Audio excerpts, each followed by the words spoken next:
Good morning student, welcome to the sun public school duck online classes. आज हम class second Hindi grammar का chapter 3 read करेंगे। तो चल रहा है ना, आज आपको मेरे साथ चैप्टर 3 अच्छे से रीड करना है। वर्ण संयोग, जॉइनिंग ऑफ लेटर्स। जब दो व्यंजन परस्पर मिलाकर लिखे जाते हैं तो उनके स्वर का लोप हो जाता है और एक नया वर्ण बन जाता है। यानी जब दो व्यंजन परस्पर आपस में मिलाकर लिखे जाते हैं तो उनको आपस में लोप बन जाता है, यानी उन स्वर का लोप हो जाता है और एक नया वर्ण बन जाता है। संयुक्त ध्वनि, डबल साउंड। व्यंजन का व्यंजन से मेल संयुक्त ध्वनि को जन्म देता है, जैसे क प्लस क आधा क बराबर आधा क, त प्लस त आधा त और पूरा त, च प्लस च आधा च पूरा च, ब प्लस ब आधा ब और ब। तो ये आधे व्यंजन का प्रयोग किया गया है। जिस प्रकार इनसे जो शब्द बनते हैं आधे व्यंजन से, उदाहरण चक्की में आधा क का प्रयोग हुआ, पत्ता में आधा त का प्रयोग हुआ, बच्चा में आधा च का प्रयोग हुआ है, धब्बा में भी आधा ब का प्रयोग हुआ है। तो ये आधे व्यंजन है। इन शब्दों में एक ही वर्ग के समान व्यंजनों को आपस में जोड़कर अक्षर बनाए गए हैं। इन अक्षरों को संयुक्त अक्षर कहते हैं, यानी इन व्यंजनों को आपस में जोड़कर अक्षर बनाए गए और इन व्यंजन को क्या कहते हैं? संयुक्त व्यंजन। आधे व्यंजन, हाफ कॉन्सोनेंट, यानी आधे व्यंजन। हिंदी वर्णमाला में अधिकांश व्यंजनों की एक खड़ी पाई रेखा होती है। इन व्यंजनों का मेल दूसरे व्यंजन से करते समय पहले व्यंजन की पाई हटा दी जाती है। ऐसे व्यंजन आधे व्यंजन कहे जाते हैं।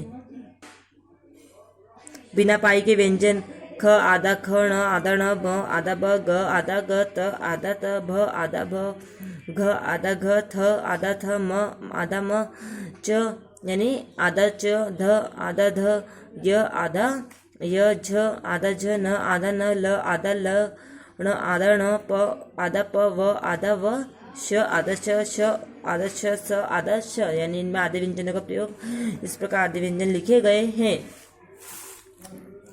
क और फ को आधे रूप में लिखते समय क्रमश क और फ कर दिया जाता है, जैसे क्यारी, पक्का, मक्का, मक्की, रफ्तार, दफ्तर, मुफ्त।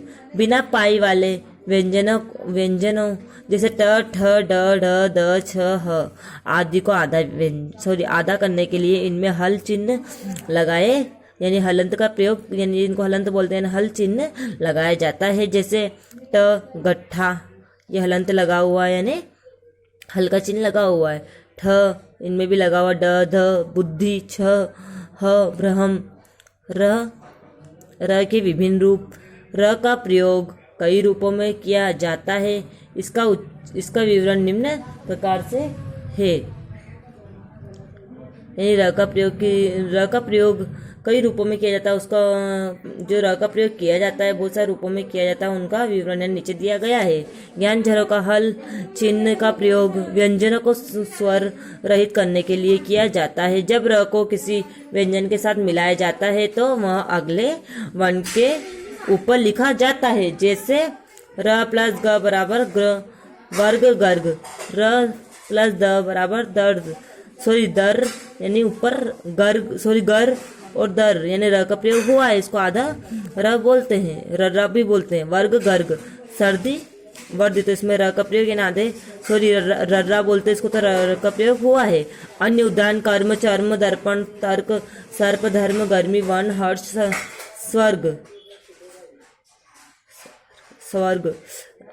ड और ण व्यंजनों के साथ र मिलाने पर उसका रूप हो जाता है, जैसे ट प्लस र ट्र, ड प्लस र ड्र, राष्ट्र, truck, train, drama, drum, dress.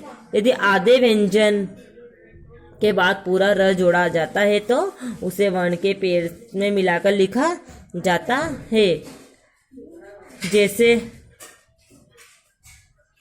क प्लस र क्र, चक्र, विक्रय, क्रम। प प्लस र बराबर प्र, प्रेम, प्रमाण, प्रसिद्ध। ग प्लस र बराबर ग्रहण, ग्रीष्म। स और त के साथ र मिलाने पर उनका रूप निम्नलिखित हो जाता है, जैसे स प्लस र सहस स्त्रोत, त प्लस र त्रिनेत्र वस्त्र। तो आई होप आज आपको क्लास सेकेंड का चैप्टर थर्ड अच्छे से समझ में आया होगा और आप इसको एक बार फिर घर पे रीड करें। ओके।